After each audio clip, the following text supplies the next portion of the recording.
De mettre les masques. Mettez les masques. Mettez les masques. De mettre les masques. Transmettez. Mettez les masques. Faites passer. Faites passer.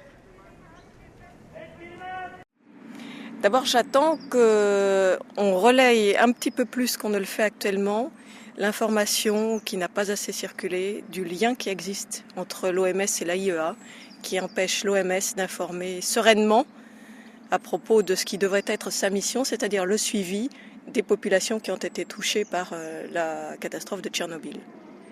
Et ça me semble important aujourd'hui où nous commémorons l'anniversaire de l'explosion de Tchernobyl. Et je trouve qu'il serait important qu'il y ait vraiment un suivi qui soit relayé dans les médias. Et qu'on arrête, lorsqu'on parle du nucléaire, particulièrement maintenant, dans la problématique effet de serre, de nous dire que c'est une solution, entre guillemets, de l'ordre de la panacée. Parce qu'il y a tellement de conséquences qui ne sont pas mentionnées lorsqu'on fait cette affirmation que je trouve que c'est malhonnête. Et j'irais même jusqu'à dire que toutes les fois qu'on parle de nucléaire à un échelon international et qu'on ne dit pas tout ce qui se passe au niveau humain autour de Tchernobyl, c'est presque du négationnisme. Mais on est tout petit par rapport à ces groupes de médias. Oui, mais vous savez, en venant, je suis passée devant le parc du musée tout près, ici, et j'ai vu la statue du Mahatma Gandhi, et je me suis dit, voilà, c'est un exemple. L'OMS comprendra qu'elle ne peut pas continuer sa politique actuelle, que cette politique de complaisance vis-à-vis donc du lobby du nucléaire qui entraîne une négation des dégâts qui ont été faits à Tchernobyl, à toute la population de la région, sera qu'ils arrêteront dans cette optique-là et qu'enfin ils pourront faire leur travail, parce que le fait de nier toute cette partie entraîne la décrédibilisation de l'OMS, et c'est bien dommage parce que nous avons beaucoup besoin de l'OMS.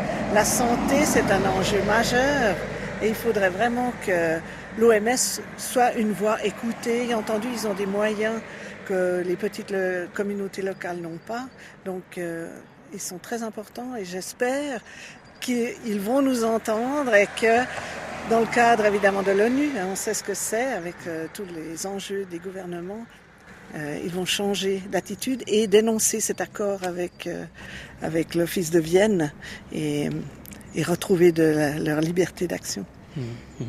On a besoin d'en avoir confiance, oui. D'avoir confiance en l'OMS, c'est vraiment important. Tout à fait. Actuellement, c'est vrai que moi, j'ai plus très confiance. Je veux dire, quand j'ai vu les statistiques qu'ils ont sorties sur les effets de Tchernobyl sur la population de la région autour de Tchernobyl, je me dis, mais quand ils nous donnent d'autres informations, qu'est-ce que ça veut dire, hein? On ne sait pas. On ne sait pas. On ne peut pas comprendre comment encore ils peuvent jouer à dire 52 morts, quoi. Hein, avec les 800 000 liquidateurs, enfin 6 à 800 000, quoi. Hein. Comment on peut encore... Tu ne penses pas que ça va se retourner contre eux, finalement, à mentir comme ça, si, je pense quand même, hein, à la longue. Mais bon, pour l'instant, ça fonctionne encore. Hein. Ouais. Le jeu fonctionne encore, quoi. Hein. Avec les médias de son côté, c'est... voilà, c'est ça. Hein. C'est facile, Il faudrait que les médias donnent vraiment la parole à la controverse, quoi. Hein, pour que les gens, l'opinion publique, puisse se faire une opinion vraiment le plus près possible de la réalité, quoi, de Tchernobyl. Hein. D'où l'importance de l'action.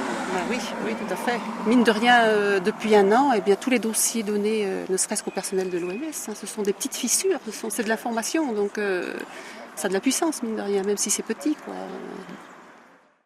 C'est le point d'arrivée d'une protestation que la société civile a contre l'ONU, les agences de l'ONU responsables de la santé et du nucléaire, qui ont accusé en encerclant l'OMS, pendant une demi-heure, sont restés devant en silence pour l'accuser de crime, de non-assistance aux populations en danger.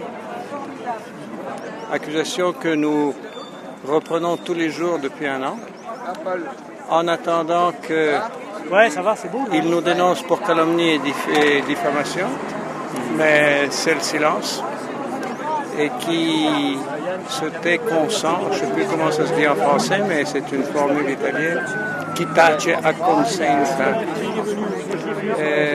Ils n'ont rien à répondre, parce qu'effectivement, ils savent qu'ils mentent, qu'ils ne font pas leur devoir, qu'ils trahissent leur constitution, qu'ils trahissent le serment d'Hippocrate, qu'ils devraient par contre servir et défendre,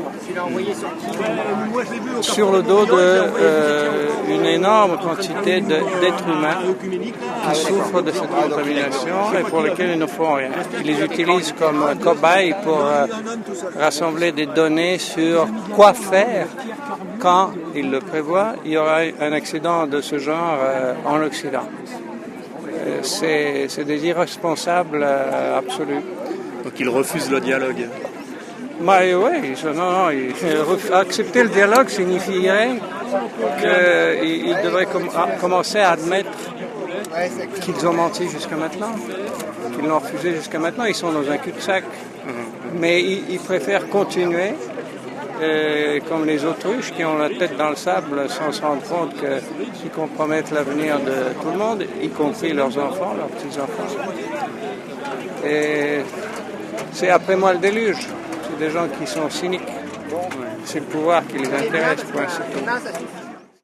Nous vous proposons une minute de silence devant ces fleurs et ces visages anonymes. Et une minute de silence aussi qui doit nous encourager dans la vie pratique à consommer autrement pour que notre action antinucléaire soit cohérente dans la vie pratique journalière. Alors je vous demande un moment de silence. Merci beaucoup.